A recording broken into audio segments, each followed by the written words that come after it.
Maeve McMahon. I'm a journalist with Euronews, and it's my pleasure to be with you here live today in the Europa building to shine a light on courageous women from across the globe. Over the next hour, we'll be hearing from survivors, activists and leaders, inspiring women who faced conflict and violence and are now using their voices to stand up for change. And this event takes place in the context of a brutal war in Ukraine, which is having a disproportionate impact on women. So we'll also be hearing stories from the ground there and how the international community can help. Welcome to Women in Conflicts.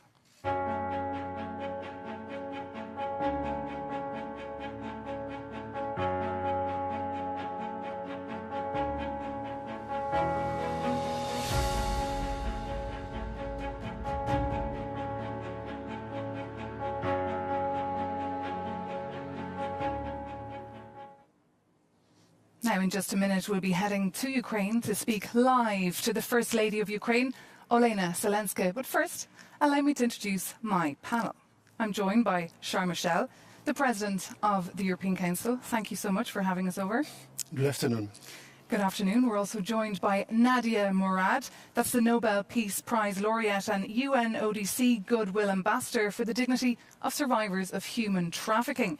Nadia Murad is also one of the hosts of today's events, and the idea, in fact, to produce a series of debates about women was born in Paris when you both met each other at the UN Generation Equality Forum. So thank you so much, Nadia Murad, for being with us.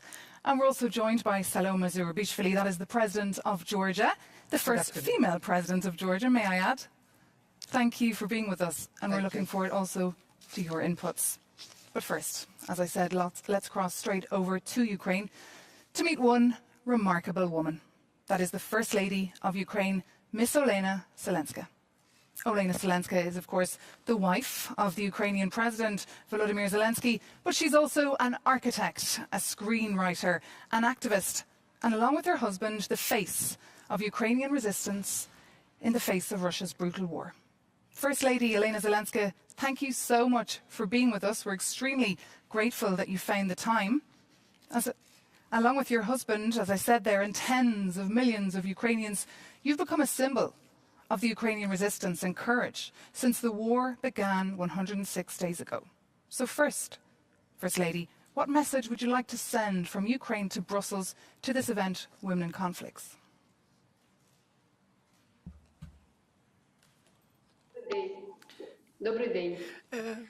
Good afternoon, everybody. I would like to welcome everybody, and I would like to thank Charles Michel for the invitation.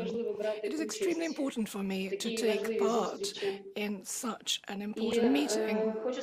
And I would like to say that, of course, I'm the First Lady, but my activity during the war has two main directions. The first is the humanitarian assistance to those who are the most vulnerable. And also, we are developing the strategy of the psychological support for all the Ukrainians. And a very important direction for me is the information front. We have survived more than 100 days of war, and my husband asks for weapons, and I ask him not to look away from Ukraine, not to forget Ukraine, not to switch off the TV when you see the newsreels about Ukraine. I would not want to talk about our war as mere statistics. Of course, we've got statistics, and it's horrifying, but we are talking about destinies, about lives.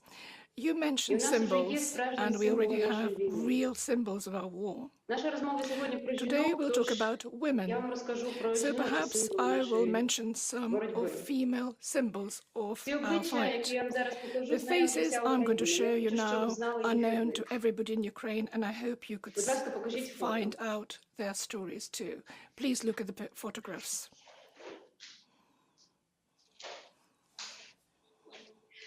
This is a nurse from Lysychansk. Her name is Oksana. Even though the war started, she continued to nurse her patients in hospital until she lost her legs in explosion. She got married with her boyfriend in the hospital ward.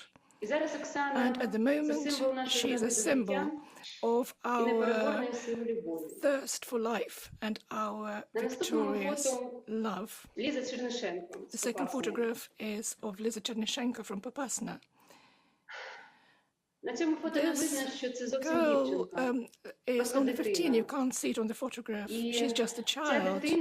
But this child, even though she was shot herself, managed to drive out 4 wounded adults. She got into the car and drove them out. There were 5, 6 adults next to her, but nobody dared to do this. But she managed to do this. At the moment, she's a symbol of our fearless youth. The next photograph is of Tatiana Blizniak, who is breastfeeding her daughter in the shelter in the Ukrainian metro in Kiev. She has become the Ukrainian Madonna. That's how we call her now, and she is the symbol of our mothers. And the next photograph has 2 generations of women from one family, Valeria and Kira, mother and daughter.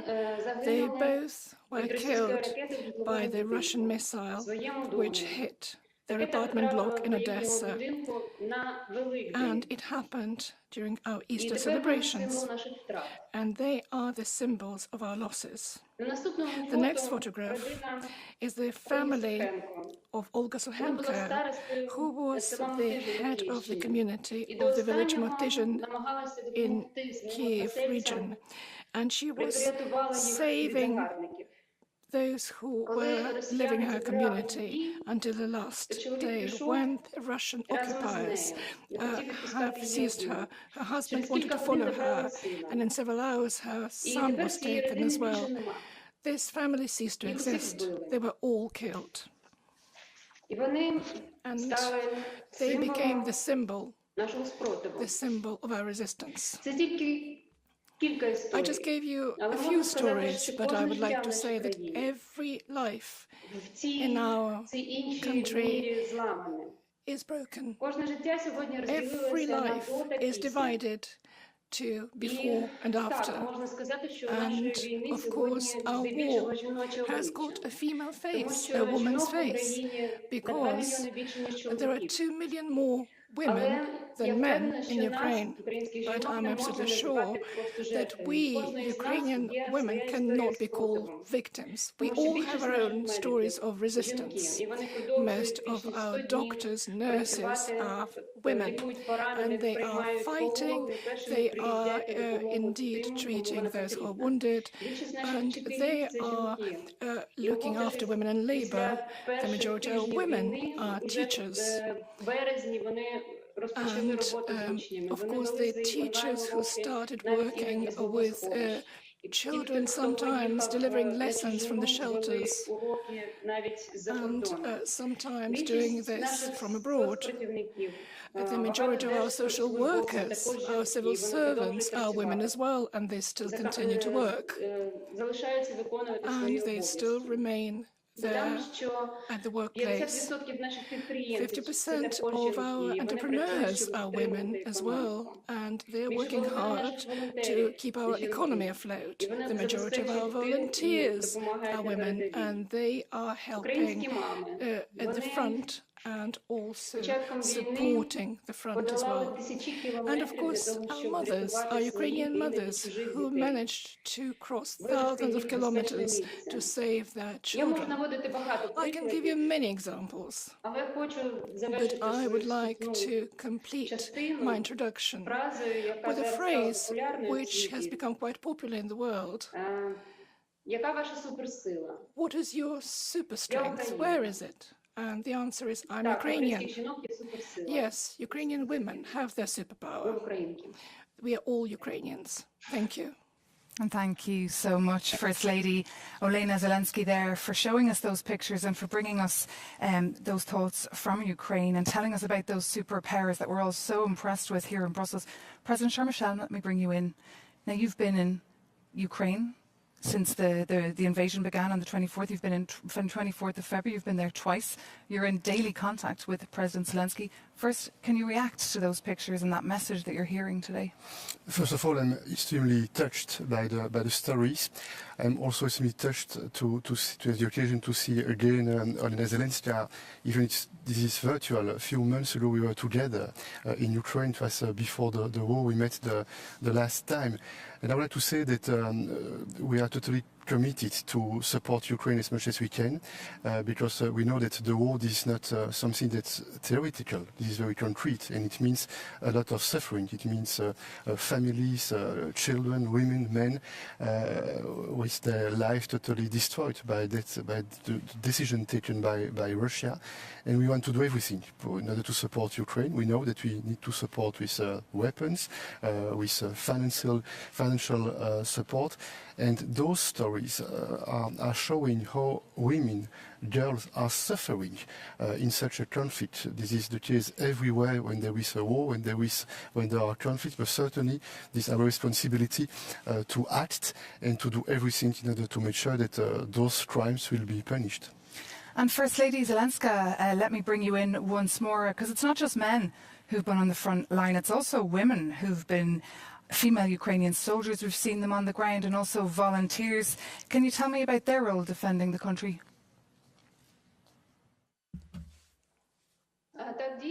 Yes, indeed.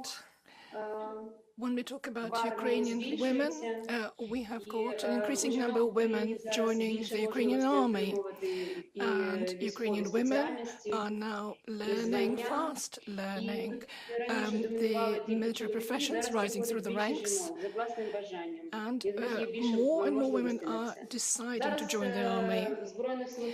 When we're talking about the Ukrainian armed forces, there are 37,000 women there, and more than 1,000 of them became the unit commanders.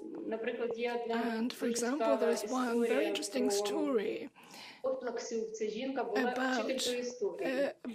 a lady a woman who was a teacher of history, but at the moment she commands the artillery unit. And this is just one of the stories.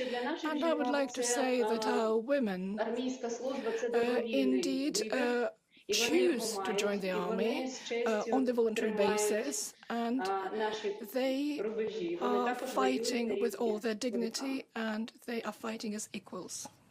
Okay, First Lady, please stay with us as we now bring in Nadia Murad, who's been listening there to the First Lady of Ukraine, because the ordeals of Ukrainian women in Bucha and Irpin resonate with your personal story. Your peaceful life was brutally disrupted back in 2014 when ISIS attacked your homeland. You've written a book about it called The Last Girl, about your fight against the Islamic State. But before we hear your reaction, let's just take a look at this short clip about the life of Nadia Murad.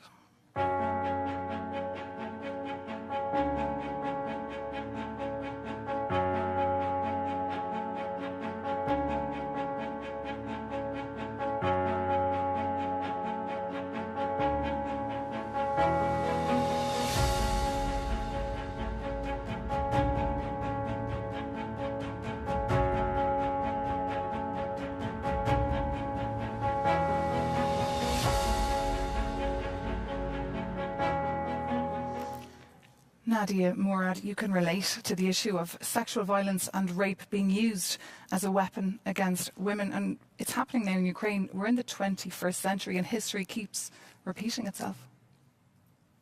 Well, thank you so much for having me, and thank you for making this happen. I remember from the first time you listened to my story and the story of thousands of women and girls from my community, and since then you've been there for us. So thank you so much. Thank you. Thanks. You know, the history of conflict-related sexual violence is as old as war itself, and it is largely a gender-based violence. The women weave together so much of the fabric of our societies. But regimes like ISIS systematically use sexual violence against women to tear that social fabric of our communities from within. And too often we let them succeed,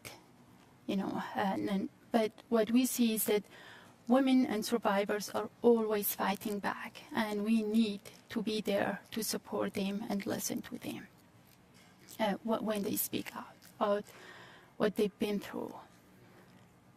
You know, this pattern of sexual violence in conflict repeats itself over and over again because the root causes haven't changed. When we don't take gender equality and women's empowerment seriously in times of peace, it is no surprise that gender discrimination turns violent in times of war. Okay.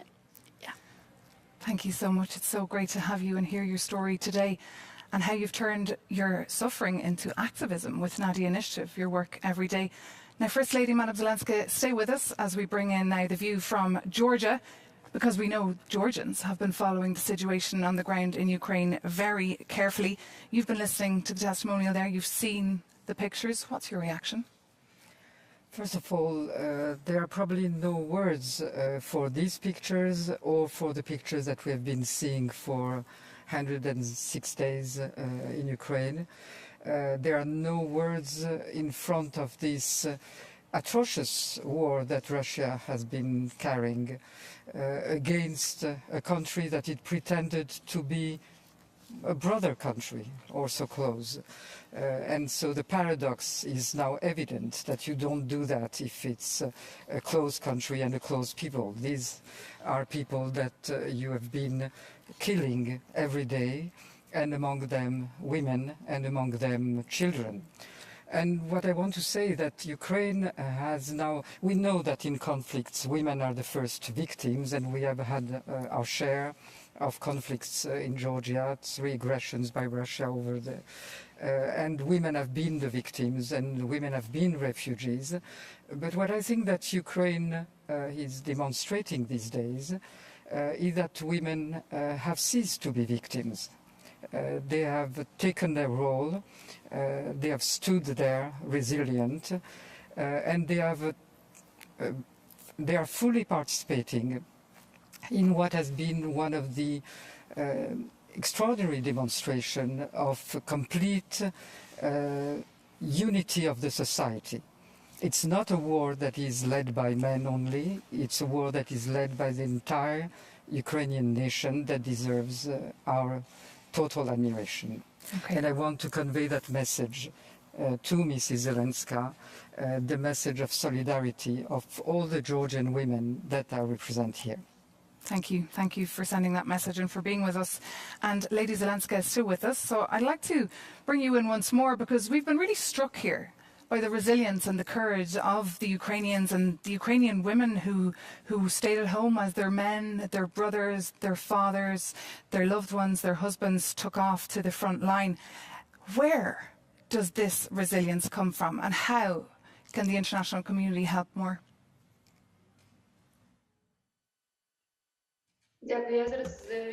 Thank you very much. I'll answer your question, but first of all, I would like to thank Salome for very kind words about Ukrainian women. And I would like to express my admiration to Nadia Murad, because I know her story very well. And indeed, Nadia, I would like to shake your hand, but unfortunately I am sitting far away from you. But I am thinking of that, and I'm sending you my best wishes. And perhaps I would like to share my words and my thoughts with you. Yesterday when I was preparing for this meeting, I was reading Nadia's book and reading about the atrocities against Yazidi women, about rape, about torture, and about murders. And suddenly I understand that I read this in Russian.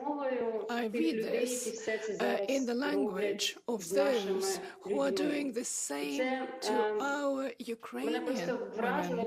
And I was absolutely shocked because there is a lot of hypocrisy there, where you indeed are trying to talk about it, but at the same time you're trying to torture.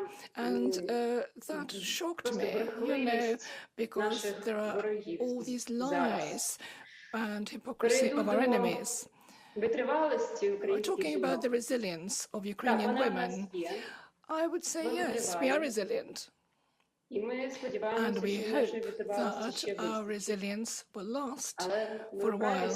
But we have survived 106 days of war. We're all tired. And more than 7 million Ukrainians, mainly women, who had to leave Ukraine and take their children abroad. So I'm very grateful to all the countries of the European Union and other countries who received our people and our refugees. Poland has received half of them, which is quite a lot. And if you remember, we talked about the superpower of our women, and indeed, the secret of our superpower lies in that resilience, because only now the world sees our women the way they are. And of course, there were old stereotypes which existed. Perhaps we didn't talk about our resilience, we didn't talk about the brand of the Ukrainian nation. But if you would have asked me before the war, what is Ukrainian woman about? I would have told you Ukrainian woman is multitasking, she's very active, very opinionated, she can do a lot, she can develop a career, she is fashionable, she's bringing up her children, and the Ukrainian woman is as independent as Ukraine itself. But of course, Ukrainian women need support and motivation, especially in the difficult times. So I always ask assistance for our women, those who are not in Ukraine at the moment. How can you help them? First of all, perhaps it's easier to help them to adapt to the temporary stay abroad. We are not just talking about the places where they could work, where they could send their children to kindergartens, but also the programs of women's development, so that they can understand that and feel themselves self-sufficient, so that they would feel that they could go home as self-sufficient women as soon as they indeed can do so. And Ukrainian women don't just need this social economic support, but also they have to have access to Ukrainian thought, to Ukrainian word, to Ukrainian literature and culture. Therefore, I support the project of printing the books in Ukrainian abroad, so that they could be given to those who are temporarily abroad. So if you ask about assistance, indeed, the assistance can be given anywhere. Even a tiny step, tiny support, message of support will be very gratefully received. Thank you. Okay, First Lady Madam Zelenska, thank you so much. Stay with us while we bring in a reaction there from Nadia Murad, whose book you referred to there, because you're, of course, as I said earlier, a strong advocate for women and child victims of sexual violence. What are the essentials, do you think, to help victims? You know, because we see this pattern repeat over and over again, we have to also analyze the pattern of our responses. You know, we have tried aid and rehabilitation, and these are important and should be continued, but it is also time to try something new, to take bold action to stop the cycle of violence. One of the important ways to do this is through accountability. You know, as a survivor, I don't just want to see my abusers brought to justice. I want real progress in preventing further exploitation of women in my community and around the world. That would be healing for me. Accountability serves both of these goals. You know, when governments fail to protect women from conflict-related sexual violence and gender-based violence, they have a responsibility to act and support the survivors. But unfortunately, in our case, in the Yazidi case, and our government and the international community did not act to rescue the missing Yazidi women from captivity. And ISIS took more than 6,500 women and children into sexual slavery. This August, it will mark the 8th anniversary of the Yazidi genocide, while thousands of Yazidi families are still waiting for their loved one to be returned.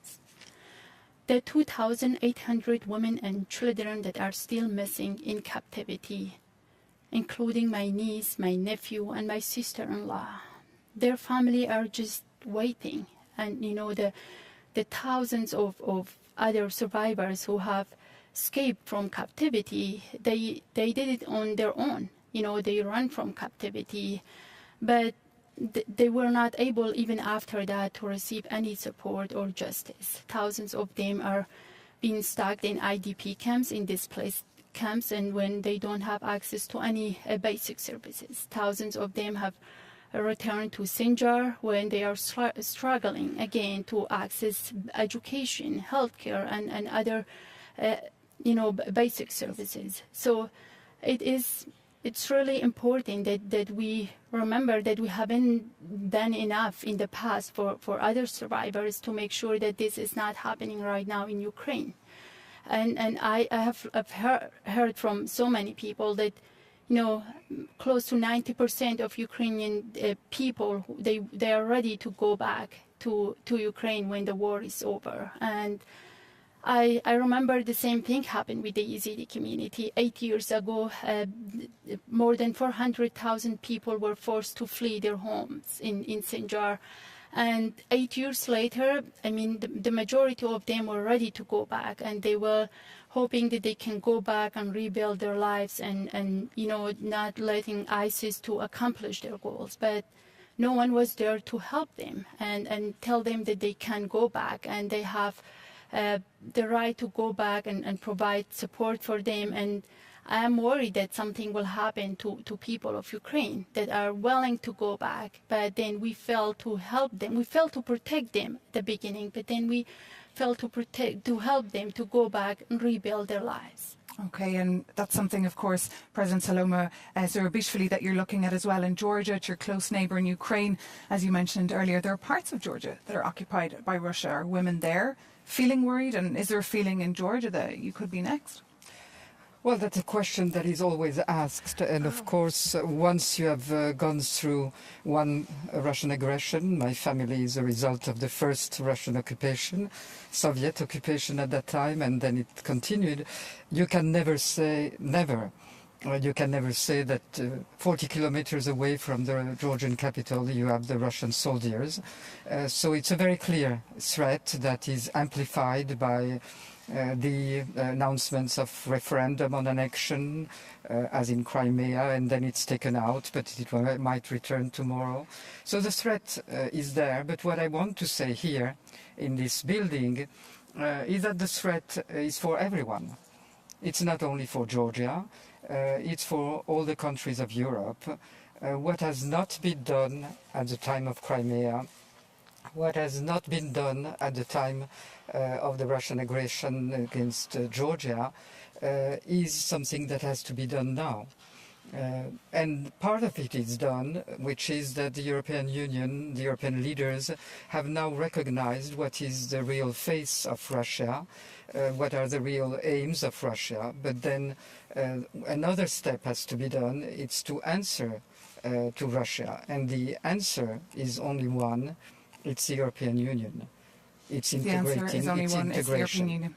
Thank you so much. It's been so interesting to get your perspective there from Georgia. Thank you so much, President Michel. And of course, this is a topic that's occupying your mind and all the EU summits lately. But just remind our viewers why you have brought all these inspiring women here today for this Women in Conflicts event. I remember a few years ago my first meeting with Dr. Mukwege. I had the occasion to pay a visit to the hospital of Penzi in DRC, and I was extremely touched by the stories of those women and girls victims of rapes in DRC. And then we had the occasion to meet with Nadia. And again, I was extremely touched and moved, and also because I felt that Nadia decided to transcend something that's extremely horrible, painful, in something which is very positive and future-oriented. The idea to advocate and to be a strong activist for a fairer world with gender equality as a main goal. And this is the foundation of the European Union's project, this idea that we must do everything in order to support the human dignity and the principle of equality amongst the human beings. And that's why I thought that we must be vocal, and we must give the occasion to Nadia and to Olena Zelenska and to others to speak and to be vocal. It's not possible not to listen, and we feel extremely humble, but we feel also extremely committed to act, not only to speak, to act in order to better prevent and to make sure that there will be accountability. Okay, and hopefully for the next event, or the next edition of Women in Conflicts, we'll have the First Lady of Ukraine here physically so she can shake all your hands. That would be very nice. And just one last question to you, First Lady, because we're talking, of course, about the future of Ukraine, about rebuilding your country, and I wanted to ask you about the role of women in doing so. Well, of course, first of all, we can see that Ukrainian women are returning, because we can't rebuild the country, rebuild your home, if you're not at home. And we feel that the fully fledged rebuilding of Ukraine is only possible when we renew the human capital. That's why we are talking about the reunification of families. We are talking about the trauma healing, including psychological trauma, and we have a lot to do. And a lot of work ahead. We've started this work already. We are working together with WHO and with Israel, with the United States, and we hope to get assistance from other countries. I would like to add that this process indeed will need a lot of gender equality, and we have got quite significant achievements there. We started working in gender equality before the war. In 2019, Ukraine became the member of the International Partnership on Gender Equality. We have indeed decreased the salary gap, and also we have introduced the paternal leave, etc. So we hope that we'll continue working on gender equality after the war. But for us, it's important that women return and come back. How can women act on rebuilding of Ukraine? I've already said that our women are very active in social life and working life. Ukrainian society is not possible without our hard-working women, and they occupy quite significant powerful role in society. We have got a lot of work to do, as I've said, but I'm absolutely sure that we will manage. We just need the war to end.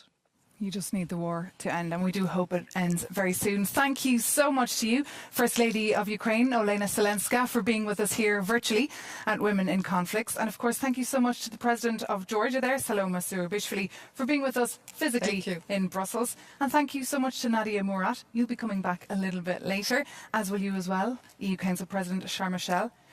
But now, it's time to move on to the next segment. Take a look.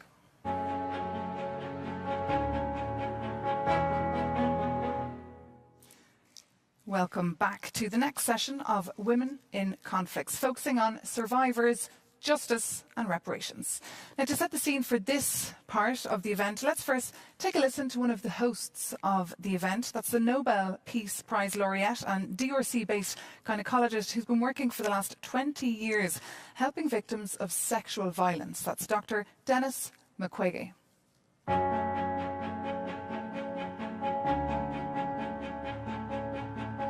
Monsieur le Président du Conseil européen, Mesdames et Messieurs, je tiens à vous remercier pour l'initiative de cette nouvelle édition de Women in Conflict et regrette de ne pouvoir être à Bruxelles avec vous. Nous tenons à saluer votre détermination à maintenir cette question cruciale à l'agenda politique de l'Union européenne et de ses États membres, car nous le constatons à chaque période de crise et de conflit, à l'instar de la situation actuelle en Ukraine, les femmes et les enfants sont les premières victimes de la violence décidée entre les hommes, et malgré une prise de conscience récente de la gravité de ces crimes, le viol et les violences sexuelles continuent d'être commis en pleine impunité comme méthode de guerre et comme stratégie de terreur à travers le monde, et les réponses adéquates aux besoins des survivantes font le plus souvent défaut. Notre message ce jour est simple. Les survivantes n'attendent pas la réaffirmation de la préoccupation des décideurs et des responsables politiques, ni la réitération d'engagements déjà maintes fois exprimés. Elles attendent la traduction de ces engagements en action et en résultat concret et l'établissement d'une ligne rouge contre l'utilisation de violences sexuelles dans les conflits. Dr. Denis Mukwege there, who we'll be hearing from a little bit later once again. But for now, I'm joined by Grace Akan, a social worker by trade and the co-founder of Women's Advocacy Network Uganda. Now, Grace, you're here with us today because you are also the author of Not Yet Sunset. That's a story of the survival and perseverance in LRA captivity. The LRA, of course, being the Lord Resistance Army. That's a Ugandan rebel group. Thank you so much for being with us. It's a pleasure. And joining us this afternoon from Ukraine is the Prosecutor General of Ukraine, Olena Zelenska, a legal advisor to President Zelensky since 2018. A very, very busy lady of late. So, Olena Zelenska, thank you so much for being with us. Thank you. But let's start with Grace Akan and hear a little bit more about your story, because you, of course, as I said, you're a survivor. And now you've managed to start working with victims to try and use this experience for the good. How? Thank you so much for giving me this platform. I must say, as a survivor, I felt and I still feel what they feel. So that's why I came on and say, together we can do something and change their lives and advocate for redress of the violence that took place on them. And tell me, how exactly are you helping victims? What are their needs? And I imagine they trust you more because of your background and your story. This is just not me. The work is not personally mine alone. It's a collective work. We do this work together. We advocate together. We advise each other together. And I'm not doing this alone because alone, they say unity is strength. So I'm doing this together with survivors. And we have a global network of survivors. We have at local level back home in Uganda. And then also, yeah. So that's how we do it. Like, it's not just personally my work, but we are doing it as survivors who have come out, and we really want to see change in this issue of sexual violence, which has become like a problem in the world. And are things moving in the right direction? You mentioned change. Are you seeing any? I think as advocacy is, you don't see change immediately, but it's a process. And that process, I can see a little bit, it's coming. We locally home, we are trying our best to ensure that the TJ policy that is being that has been enacted is actually worked on for the good of survivors. Nationally, we are trying to actually ensure that all the challenges that survivors are facing are at the national level, and even globally we are trying our level best through the SEMA network and also through in collaboration with the Mukwege Foundation and Global Survivors Fund. And when you meet survivors, what are their stories? What do they tell you, and what are their needs? Their needs are many. Their needs are social, economical, medical, and psychosocial. It's not just one. And unless all those are addressed, you can never say you have done enough for survivors. And when I meet them, I think the fact that we are a support to each other, and I think together we are working towards a solution. Women, supporting women. Grace Khan, stay with us, and let's head over to Ukraine and bring in the Prosecutor General, Irina Venediktova, who's also been listening to you, because what we've been hearing today as well is that women are the first victims of Russia's war on Ukraine. So I'd like to ask you, Prosecutor General, with your teams, you're of course working around the clock to track down evidence of war crimes that have been committed. But at this stage, what exactly do we know about the extent of Russia's crimes?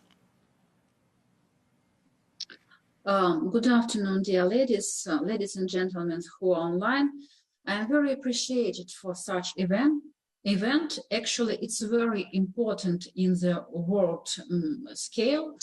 When we hear such speeches, and I now will speak again about what we have on the ground of Ukraine, it's very important for preventing such aggression and to protect people who are under this aggression. That's why I am very much, I thank you, I appreciate it very much for giving me the floor and that you do such events. Talking loudly and forcefully about the volatile situation of women during armed conflict is essential. But even though I will be drawing your attentions to facts and figures of how Russia is targeting Ukrainian women and using sexual violence as a tactics of war, I would like to start with the citing Eleanor Roosevelt. And actually, I think it's very important again when I heard these beautiful and strong women on this platform. A woman is like a tea bag. You never know how strong they are until they get in hot water. This could not be truer for Ukrainian women, who became an integral part of the resistance and do not shy away from defending our homeland in any form and in any manner required. Now about crimes committed. For the last 3 months, nearly all regions of Ukraine are missiles-ly bombed or come under artillery fire regularly. What we know and have documented is that Russian forces are intentionally violating basic principles of international humanitarian law. That is the principle of distinction, not to attack civilian people and targets. This line is nearly non-existent for them. Let me remind you just one example. Bombing of a maternity hospital in Mariupol in March. This was clearly a civilian object without any military objective nearby. Evidence strongly suggests that civilian population and civilian objects are intentionally targeted in a widespread and systematic manner, which is typical of atrocity crimes.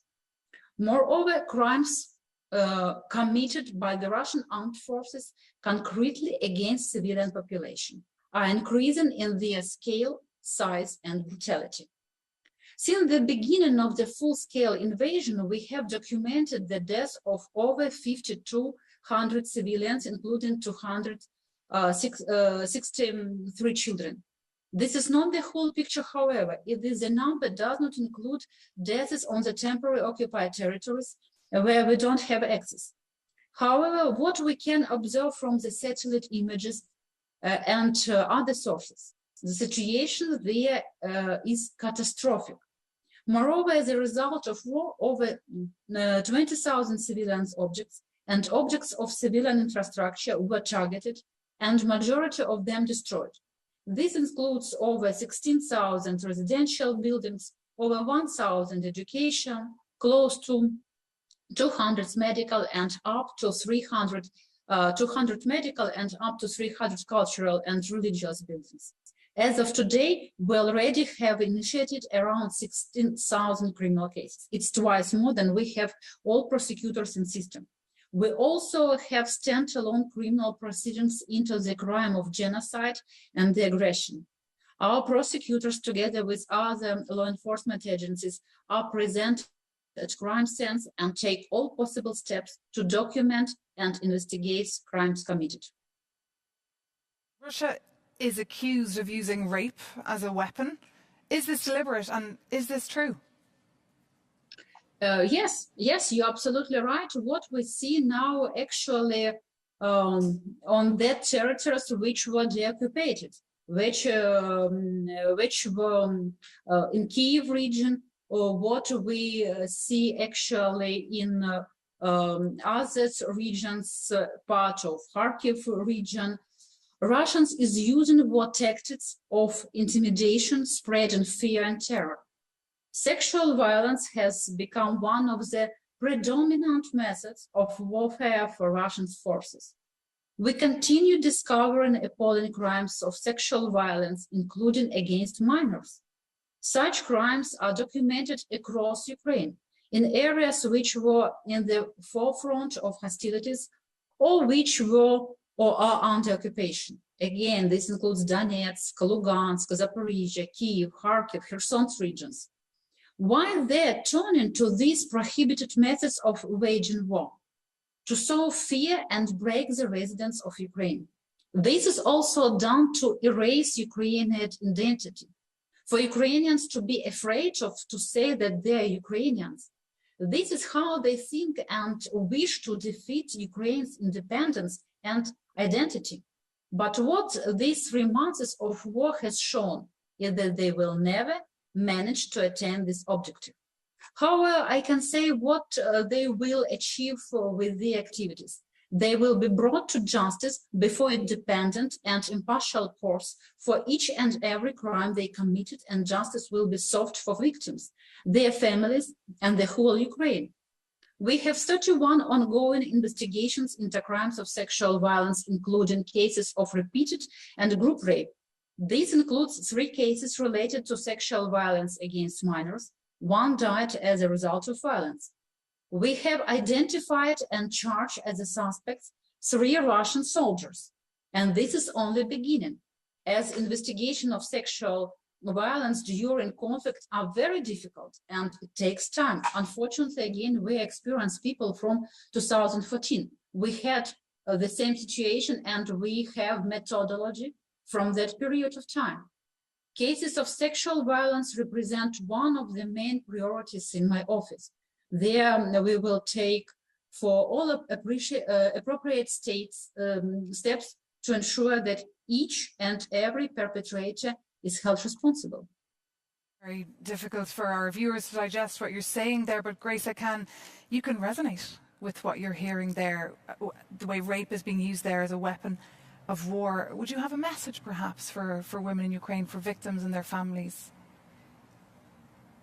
I must say it's a very unfortunate thing, and it's shameful for those who are perpetrating. Rape should not be used against women. They should not take that women are weak. Women are very strong, but I just pray that the war ends and women should not be put as a target in that. Okay. Thank you so much. And I'm afraid that is all we have time for. Prosecutor General Irina Venediktova, thank you so much for being with us and for sharing all those facts. We really do hope justice will be done, and we will stay in touch. Thank you so much for joining us virtually. Thank you very much. Thank you very much. Be strong. Thank you. You too. And Grace Akan, thank you so much for being with us here today and for sharing your story. You take care. But stay with us, because to wrap up this discussion, we can now bring in once again Dr. Denis Mukwege, the Nobel Peace Prize laureate and the DRC-based gynecologist. Mesdames et messieurs, voici plus de 20 ans que nous traitons à Panzi, à l'est de la République démocratique du Congo, les conséquences de ces crimes abjects auprès de nos patientes. Pour répondre au mieux aux besoins des victimes, nous avons progressivement mis en place une stratégie de prise en charge reposant sur 4 piliers: médical, psychologique, socio-économique et juridique. Ces modèles holistiques centrés sur la personne se cristallisent dans un guichet unique appelé One Stop Center, au sein duquel la victime des violences sexuelles peut trouver au même endroit des réponses appropriées à l'ensemble de ses besoins. Quel est le fruit de notre expérience? Face aux violences physiques et psychologiques, nous avons développé des méthodes avancées des chirurgies de réparation génitale et des prises en charge des traumatismes. Face à l'exclusion et à la stigmatisation, nous accompagnons nos patientes dans des projets de formation et de réinsertion socio-économique qui bien souvent permettent de les rendre autonomes et de transformer leur souffrance en force pour que les victimes d'hier deviennent les actrices du changement de demain. Mesdames et messieurs, la soif de dignité des victimes ayant récupéré sur le plan physique, mental et social nous a poussés à les accompagner sur le chemin de la justice qui, malheureusement, reste le maillon faible de la prise en charge. Pourquoi? Car il s'agit de la responsabilité des États. Tous les autres piliers ont progressé grâce à la détermination de la société civile. La justice ne peut être rendue que par les États et il est temps qu'ils se mobilisent pour mettre fin à la culture de l'impunité qui reste partout à travers le monde davantage la norme que l'exception en matière de crimes sexuels en temps de conflit, comme d'ailleurs en période de paix. En effet, l'édit de justice est fondamental pour parachever le processus de guérison des victimes. Outre son rôle de répression, la justice est indispensable pour mettre fin à la culpabilité des victimes et transférer les stigmas et l'opprobre sur les épaules des agresseurs et des commanditaires. Ainsi, la justice et les réparations sont des outils nécessaires non seulement pour reconnaître les statuts des victimes et favoriser leur réintégration digne dans la société, mais aussi pour prévenir la répétition de ces crimes, restaurer les valeurs morales de la société et les vivre ensemble, enfin consolider l'état des droits et la paix. Merci aux décideurs de l'Union européenne et à la communauté des États pour placer la justice et la redevabilité au cœur de vos priorités pour mettre fin à ces crimes abjects qui font honte à notre humanité. Je vous remercie. And thank you so much to you there, Dr. Dennis Mukwege, for being with us virtually today for the Women in Conflict session. But now it's time for our next session, all about women in power.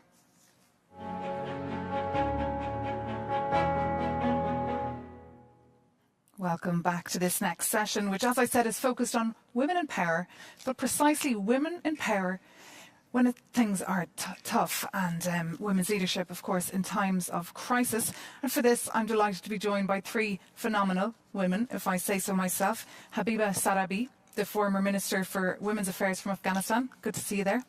Thank you very much. We met already in the European Parliament of the Afghani Women's Day, so good to see you again. Yes. We're also joined by Mariam Al-Mahdi, former Minister for Foreign Affairs of Sudan. Welcome to Brussels. Thank you. I'm very happy to be with you.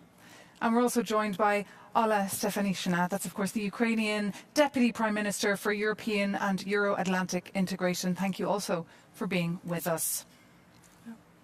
So I'd like to start with you, Olena Zelenska, because we saw on your Instagram account that you have a quote that says, "Strong women were not born. They were created by the storms that they survived." So I'd like to ask you about that and also to get your reaction to the speech of the First Lady. Thank you so much. Indeed, this slogan has been put on my Instagram long before the full-scale war started, but now it has gained so much of different sense. First and foremost, as a Deputy Prime Minister and a member of the government who who has now the honor to represent the country with such a brilliant resilience. I've never been choosing whether I survive the storms or not. I simply have to be there and do whatever I can, and I'm sure that my fellow colleagues would understand. So it is very important that we can build and stay resilient, because we've been investing so much to build this resilience in a country, to give the opportunity for the women leaders in Ukraine now to be the 1/3 of Ukrainian army representing and fighting hand in hand with our soldiers, and to empower women so much to make sure that the leadership and the strength they're now showing are backed up with the real steps we've been doing before. But also it is important that in Ukraine, whenever we reveal so many crimes committed on the gender-based nature, we understand that we create the necessary background for those women who face, for the victims of this crime. They not only feel offended, they need to be guided, to be navigated, the necessary services should be provided. They never have to feel alone, especially those women who are staying in Ukraine, but those who fled out of Ukraine and left without their homes, or very often with the children and the other family in their areas. So we are surviving many, many storms, but we have shown the bravery and resilience as a nation, and we have shown individual bravery and resilience, and I'm particularly proud that 1/3 of Ukrainian government are the women's. And we made sure that over these times of war, our government, our parliament, our local authorities are fully operational. So we are capable not only to face the challenges, but to address and to provide services. We still have a long way to go, but we will survive these storms and become stronger. Okay, and it's not just in Ukraine where we've seen incredibly resilient, strong women, but also in Afghanistan and also in Sudan, where women have been playing a huge role. So I'd like to turn to you, Habiba Sarabi, and talk about the Taliban, how they betrayed earlier pledges to the international community, taking Afghan women back to the darkest hours of the 1990s. The latest example, of course, with TV presenters not being allowed to show their face when on air. So just tell us, what is the situation like now on the ground for Afghan women? What exactly is going on? Thank you very much, ma'am. Special thanks to the President Michel for inviting us for this event, Women in Conflict, to be here. Unfortunately, Afghanistan practicing the worst case at the moment, and Afghan women particularly facing violence, and especially depriving of their basic rights, the rights of going to work, the rights to go for education, to get education, the rights to be allowed to go to their to do some work out of the home without or going to travel. They have to take some male member as a company to them. So the teenage girls are banned from school. They are not allowed. So the human rights violation, the freedom of expression, all of them, this is the worst scenario, the worst case in Afghanistan. Not only women, but unfortunately the minority, the Hazara and Shia, and also the north part of Afghanistan, Panjshir, the people who belong to Panjshir, it's a valley that they are resisting. So all of them is under pressure, and Taliban are going to their houses and searching their houses and accuse them for being against the Taliban. So the situation is one of the worst in the world at this moment in Afghanistan.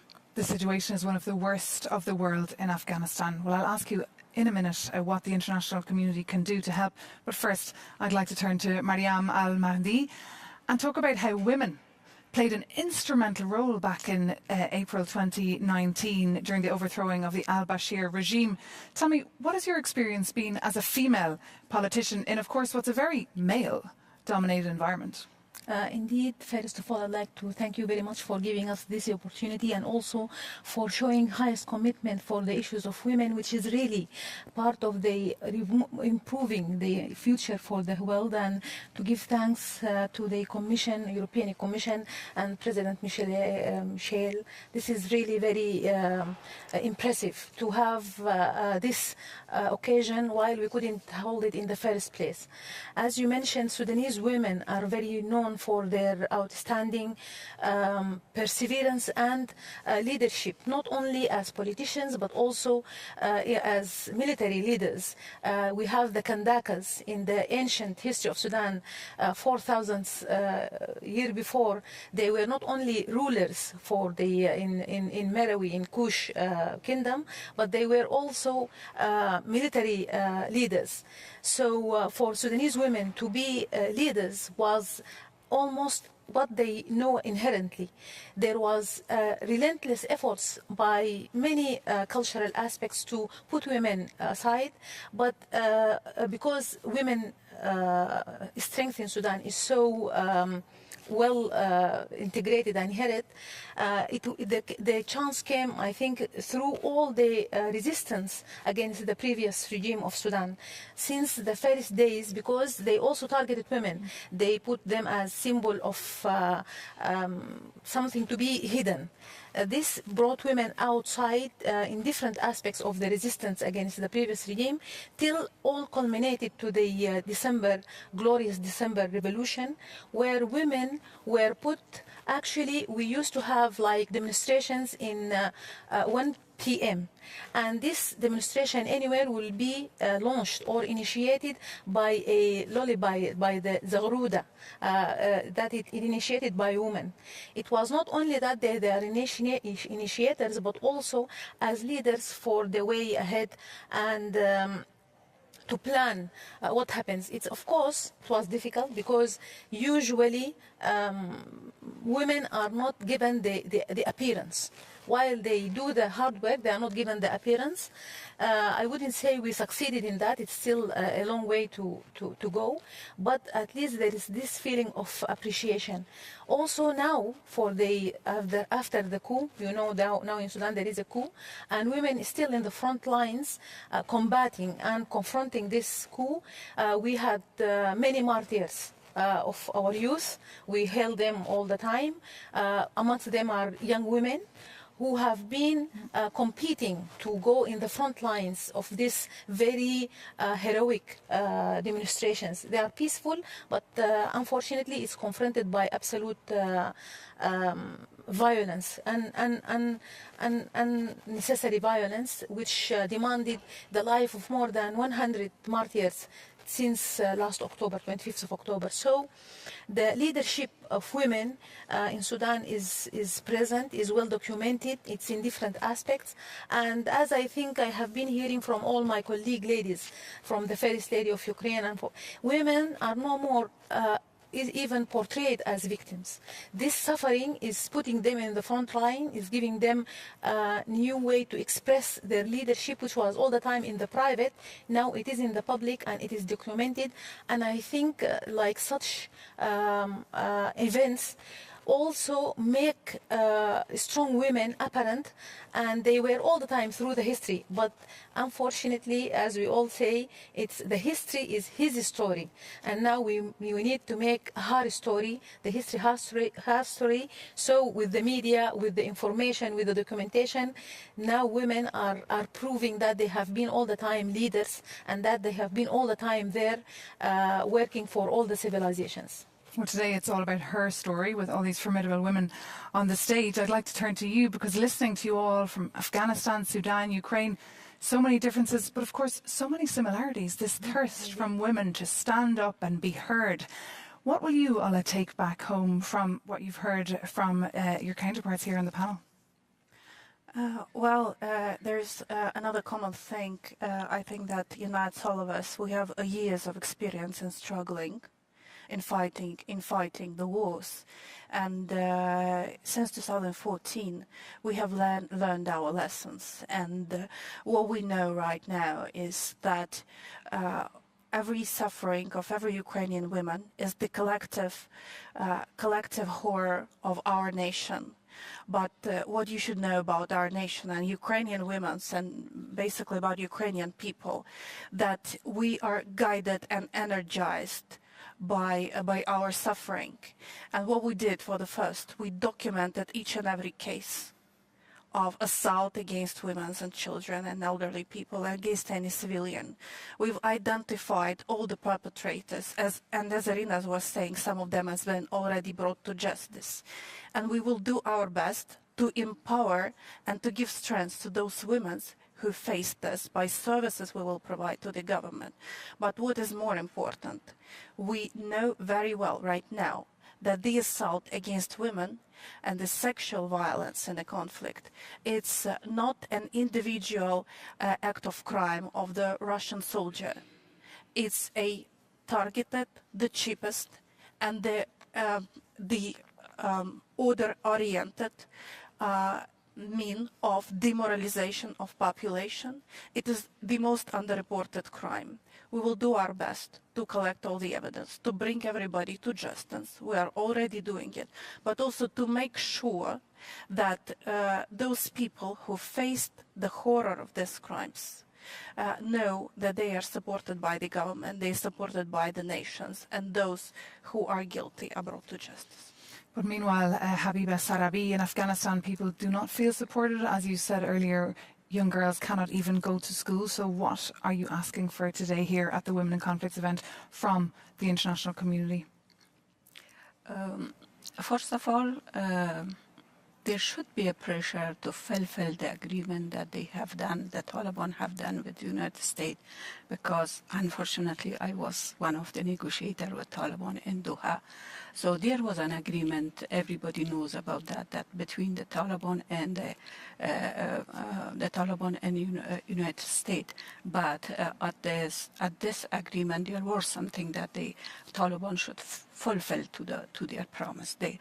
There should be a pressure and joint efforts from international community, including the European Union, that the Taliban should fulfill that commitment. And secondly, there should be a joint pressure to Taliban that to reopen the school for girls. Not only our target is not only to reopen the school, the inclusivity and a government that should be run by, or the outcome of the government should be by the vote of the people. It's very important. The international community should put pressure, including the neighboring country, which is they have played a bigger role. And also, at this moment, unfortunately, the Afghan people are suffering from poverty and the shortage of the resource or food in Afghanistan. There should be, for the humanitarian aid, there should be an independent committee, a joint independent committee this committee could control the humanitarian aid, and it should be mixed from the international community, the donor countries, and the UN agencies and private sector and civil society from Afghanistan. And also I want to urge that this international community, that they have office inside Afghanistan, they have to hire more women, because it can be a kind of signal for at least for the Taliban. So we have a saying in our own language that as much the mountain can be high, there is a way on the top, on the peak. So I'm sure that with joint effort there will be a solution for the problem of Afghanistan. With a joint effort. Okay, Mariam Al-Mahdi, I'd like to bring you in here as well, because I imagine there's a lot of hurdles for women who want to play a role in politics. But how and what role can women play when contributing to a solution out of the crisis there? Well, actually, no role that women cannot do, actually. Women are negotiators, Women are sharers. Women are very much putting their hands on the pulse of the needs of the people. And now, while we are having so common challenges in the world, problems of the environment, problems of meagerness of the resources, problems of pandemic, of the corona and of the COVID and all the consequences it's bringing to the world, and the anticipation of more conflicts, unfortunately. All these demands now for the first time for the humanity to look seriously into the equality of using all its resources, men and women, because women and men are the wings of humanity. So we need the faculties, we need the strength of both this humanity. That's why the need now for women leadership in the world is an actually very practical and very pressing need. For that, there are so many hurdles. The way actually the state itself is put like a club for more militarized males. We need to redefine citizenship in different aspects of the world, in different ways. For that, the type of qualities that needed for a leader, they are more controversial for women because they are supposed to be shy, they are not supposed to speak loudly, they are not to be forthcoming. And when there is a leader, she's formulated like a masculine. This is not right. We need also to make use of the technology now. People now could do a lot of meetings, a lot of negotiations through the media, through the civil society. How we can integrate more women into decision making by using this means. For that, in Sudan, I wouldn't say we are finding nice time. Actually, we are having a very serious problems. But still, something that we need to work on is to have more networking amongst ourselves. And at the same time, to make use of the will of the people or the strong organization in the world, like the UN, the EU, like the African Union itself, and many other international supporters. For the UN, I think UN Women, it was a very important development in UN system. But still, I think it needs to make more outreach to local women. Now we are looking at the women leaders in the top of the community or in top of government. They are very important to be seen there and to participate there. But the more important, we see women at the local level to be part of the official way of ruling the country. So all this, I think, through sharing the experience, through having such events like the one now organized by you, which is very important, and to be disseminated to the world, is all part of sharing the women experience and giving them voice and showing them as example of leadership. And just today I saw my sister Grace and my sister Nadia. They are not victims. They are now leading the world through their suffering to lead the others. This we need to share more and to host them in Sudan and to present, like many of our ladies we have the conflict, the most famous, unfortunately, and disgracefully we talk about it in Darfur, which there is after the peace there is some regression, serious regression now in the Nuba Mountains, in different parts of Sudan. Yes, the women suffered there, but also we have very strong women who came out of this suffering, who can share also their experience with the other world leaders. And Mariam Al-Mahdi, we have a lot of women and men who are joining us today, watching us live here, watching Women in Conflicts, and a lot of messages to you all coming in and questions, and one specifically for you, Ola Stefana Shina, which is, what precisely do you want from the European Union right now? What is your main need, and where do you see the country in 1, 5, 10 years? Well, first and foremost, European Union has already believed in the efforts we are taking as a government to ensure that we help Ukrainian women suffering from the war financially. So we've presented the governmental framework, which is already supported. But I think that without going into many details, to make sure that we can plan our country bright and free in 5 to 10 years. We have to end the war. We have to make sure that none of the leaders of European Union and European itself is not taking any step to legitimize at least one crime or any victim of the crimes committed on our soil these days, because everything you can imagine since the Second World War happened here, except of the nuclear bomb shelled on there. So we were murdered, we were tortured, we were tortured by hunger, we were shot in our heads, we were raped. More than hundreds of children already died just because of the bombings and shellings. Nothing should be legitimized. But you should never doubt, and I'm sure that President Michel knows it very well, that Ukraine is like a Lego. We have little of details, but we can always build everything from the scratch. And every time we do it better and better. So there should be no doubt that we will do a bright and brilliant country in 5 to 10 years. But the beginning should start with holding the perpetrators accountable, ending the war, restoring the peace in Europe, and making Ukraine part of European Union. Okay, Ola Stefanishvili, Ukrainian Deputy Prime Minister for European and Euro-Atlantic Integration. Thank you so much. Also, Mariam Al-Mahdi, former Minister for Foreign Affairs in Sudan. Thank you. And Habiba Sarabi, former Minister for Women Affairs from Afghanistan. Thank you so much to the three of you. It's been incredible to hear your stories from 3 different continents, but you've so much in common that women are not just victims, they're strong and they've got so many superpowers. So thank you so much for being with us. And you stay with us, because coming up is our next and final session, which is all about the future. What can come out of this discussion? Women in conflicts.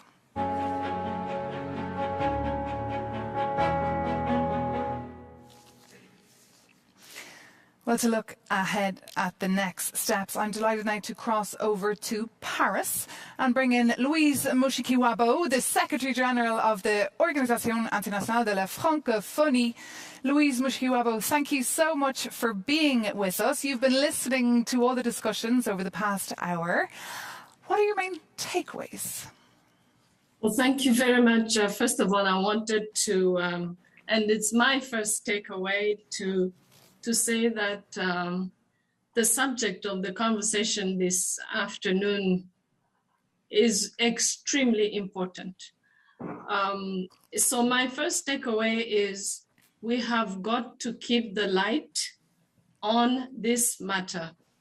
There are many debates around the world. It's been happening for a few decades now on this issue. Let's not get tired of it. The most important thing is to tell these stories, to create these spaces of conversation.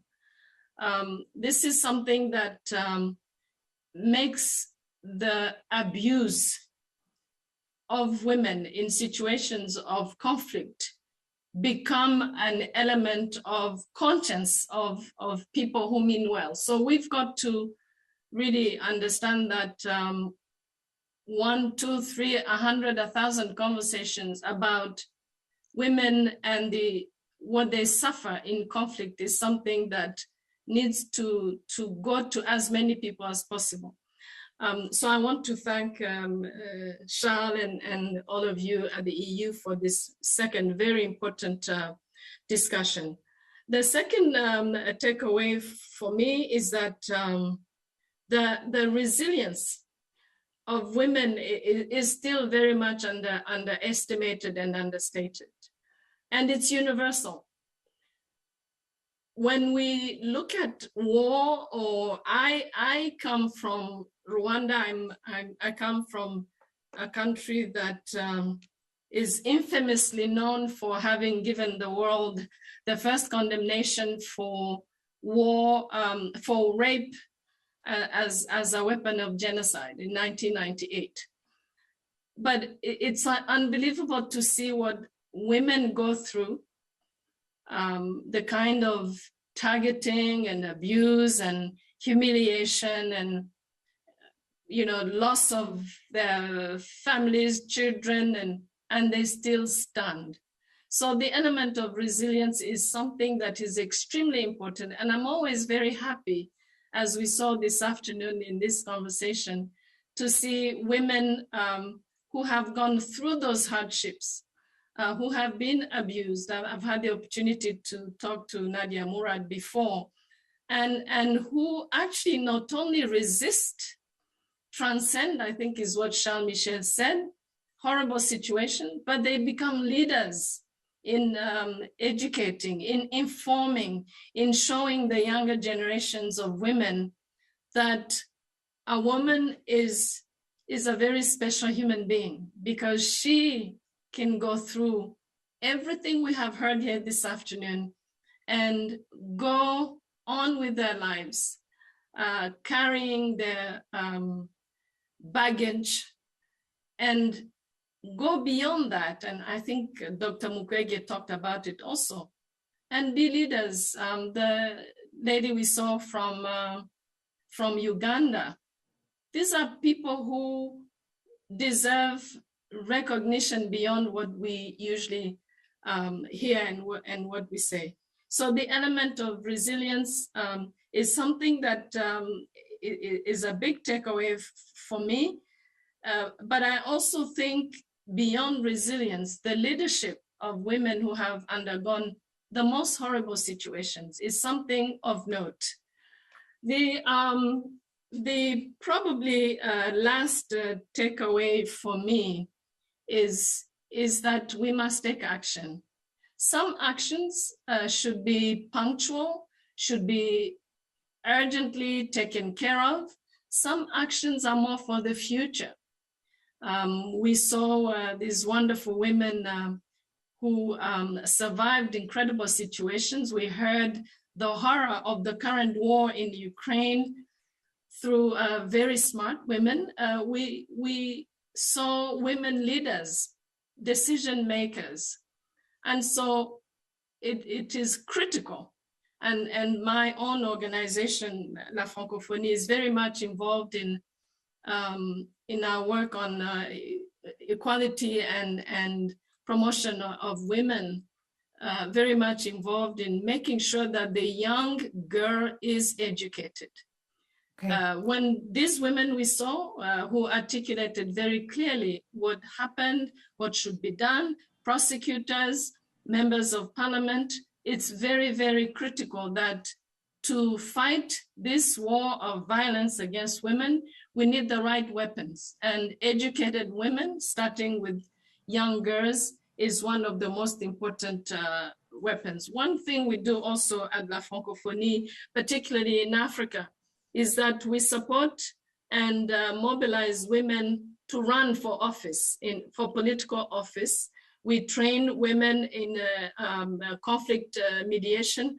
These are some of the things that can be done, but again, for me, the scourge is universal, the strength and the resilience is universal, and we still have a long way to go. Thank you. And thank you. We do indeed have still a long way to go, but thank you so much, Louise Mushikiwabo there, the Secretary General of the Organisation Internationale de la Francophonie. Thank you so much for being with us and for joining us from Paris. And as Louise Mushikiwabo said there, we need to act. And for that, I'm joined now once again by the European Council President, Charles Michel. And we're also joined once again by Nadia Murad, a Nobel Peace Prize laureate and UNODC Goodwill Ambassador. So we need to act, and I believe you do plan on acting. I believe there's a declaration that will be coming out of this event. Tell us more. No, thank you. And it was great to listen to Louise, and I fully share on what she said, because indeed I think it's very important. On the one hand, to ask ourselves the question, which kind of societies do we want for the future? Do we want a societies based on tolerance, on mutual respect, on peace, on stability, on security? And if it is the case, and this is the case for the EU, then we need indeed to act. And the statement we have agreed on today is a step, but it's not enough. It's very important to take action. It means that we need to prevent as much as we can. Education is a powerful tool. This is obvious, point one. And we need also to make sure that those who committed those atrocities will have to be accountable for what they are doing. And that's why it's also important to listen to the experience of the General Prosecutor of Ukraine, when she said this is right. We need to collect the evidence and to make sure that we will do everything in order to do justice. Thank you so much, Nadia Murad. I want to bring you in as well, but first Briefly, we will cross over to New York to bring in Sima Sami Baus. That's, of course, the Executive Director of UN Women. Thank you so much for being with us. And I want to ask you, based on your experience, and of course you're a co-host of today's Women in Conflicts event, what actions in crisis settings is UN Women proposing for women, for peace and security, to instill change as soon as possible? Thank you. Thank you very much. Allow me first to thank the EU and President of the European Council, Charles Michel, for hosting this very important event, especially at this time. I would also like to extend my gratitude to our co-panelists for this concluding discussion, Louise Mushikiwaba and Nadia Murad, and to all of today's discussants for all the insightful interventions that I have heard. I am glad to note that also the Brussels Declaration on Women and Conflict, as an outcome of this event today, will reflect the urgency of the points raised by all panelists. Most importantly, that it reflects the lived experiences of women leaders and people and women living in conflict, as we have heard also from all the panelists today. Today's discussion also reminds us of the unprecedented challenges that the women, peace and security agenda is facing as the global security situation deteriorates in the wake of COVID-19 pandemic, but also the global energy crisis, increasing commodity prices, and rising food insecurity will all impact women and girls first and hardest. Climate change, which continues to be one of the biggest threats to people and planet, will also increase conflict over natural resources and create severe shocks. Here too, women are disproportionately impacted, often working in areas directly impacted by desertification or drought. In fact, I must remind everyone that in the 66th Commission on the Status of Women, which was held in March, just a few months ago, it recognized the key interlinkages with conflict, migration, and increased violence, including sexual and gender-based violence during times of crises. We must all work together to take these conclusions forward. And I must also say that our collective peace, security, and our path to Agenda 2030 and sustainable development is all under threat. At the onset of the crisis, women are often the first to respond, providing vital humanitarian support, building peace, and mediating local conflict. And yet this crucial role is often overlooked. You know, I must give a few examples. For example, the Taliban takeover of Afghanistan is a shocking manifestation of the nexus between insecurity and inequality.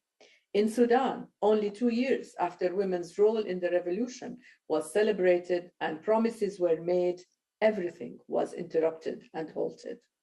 In Ukraine, our recent rapid gender analysis has shown that women CSOs and women volunteers mobilized quickly to ensure that their communities and IDPs receive the support they need to access critical services and humanitarian aid in local communities, providing support and services to victims of sexual violence and raising the alarm on cases of human trafficking. Yet, we also see that women are not fully involved in decision-making regarding the humanitarian response, and decisions often do not adequately reflect the needs and the priorities of different groups. So in the aftermath, if we look again, in the aftermath of the Taliban takeover of Afghanistan, UN Women stayed in country to deliver for Afghan women and girls. UN Women supported the establishment of the Afghan Women Advisory Group to advise the humanitarian country team on how to better respond to the needs of women and girls, and to provide advice to improve the humanitarian community's engagement with the de facto authorities at the Kabul and provincial levels.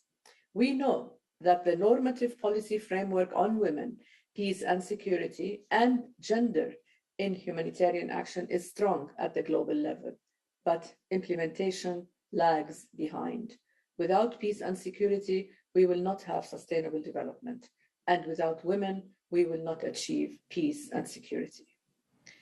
I must also say that the 10 Security Council resolutions on women, peace and security place women's participation at their center.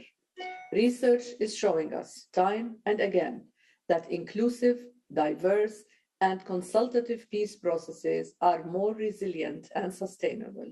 Yet too few women are participating in formal peace processes, either as mediators or negotiators or signatories. They are largely absent. Similarly, the voices of women and girls are often neglected during the decision-making over humanitarian aid, planning, and delivery. We also know and have heard today that conflict increases gender-based violence, from early forced marriages to rape as a weapon of war, to increased incidents of trafficking.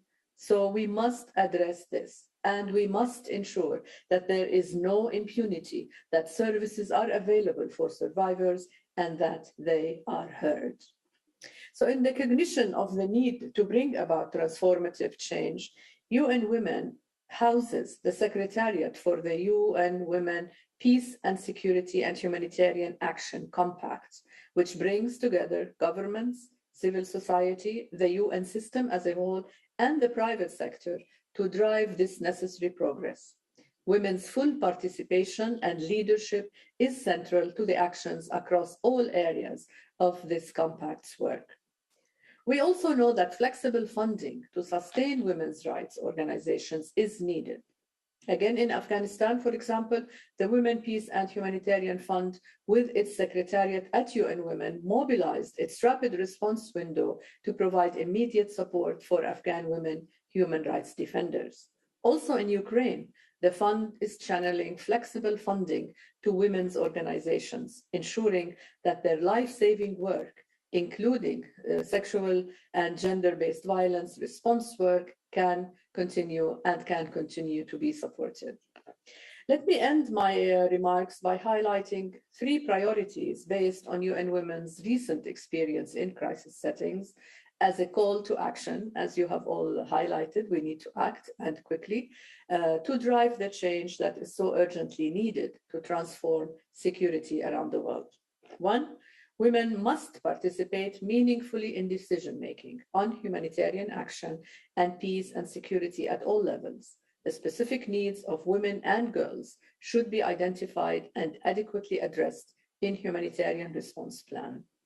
Second, as our rapid gender assessment in Ukraine demonstrates, there is a need for reliable and rapid research, data, and analysis on the gender dimensions of any conflict to guide gender-responsive programming and policy. Third, and finally, reliable, sustainable funding for all aspects of the women, peace, and security agenda and for gender-responsive humanitarian work is crucial. For us to make real progress, we must resource women's leadership. We must resource women's leadership. And to consolidate those gains, we must ensure that those resources are sustainable and reliable. And I thank you very much. And I thank you very much, Sima Sami Baous, the Executive Director there of the UN Women, talking to us there from New York. Thank you so much there for all those details about what UN Women are up to in Afghanistan, in Ukraine, and of course all across the globe. And you listed there as well a very long list, a to-do list. So Nadia Murat, I would like to bring you in once more to conclude, if you like, the Women in Conflicts event. And just tell us what can and what should be done now moving forward. You know, it is so important to acknowledge the contribution survivors make. None of us would be here without the bravery, honesty, and insights from thousands of survivors all over the world. We can always do more to empower women and center them into our conversations and projects. And you know, reparations are important. Reparations are a powerful tool of justice. They provide much deserved recognition and restitutions for survivors, and they also empower survivors with choices for, you know, about how to heal and rebuild their lives. And that is the reason Dr. McQuiggan and I have founded the Global Survivors Fund, to provide interim reparations to survivors. To break the cycle of violence, we need to empower women, survivors, and marginalized communities everywhere with resources and security. And we need to hold perpetrators accountable for sexual violence and end the culture of impunity. And this is our,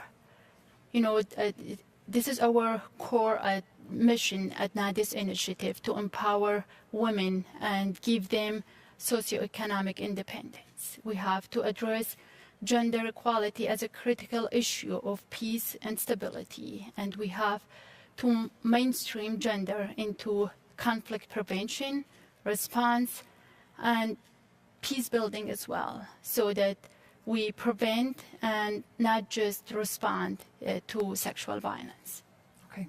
A very moving message there, Nadia Murad. Thank you so much for bringing it here to the second edition of the Women in Conflicts event. And that, in fact, brings this event to an end, this second edition. I just want to say something about the declaration. What is powerful about this declaration is that it does not only state the facts.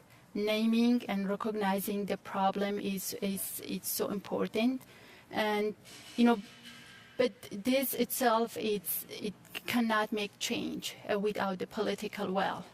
Article number 5 is really key here. It acknowledges that all states have a responsibility to end sexual violence, and Articles 6 and 16 lay out the important steps for how to do that, because we need action. We can't just give words to survivors. And I wanted to tell everyone here that I want to convey that our work is not done when we leave here today. It is not done when we sign onto this documentation.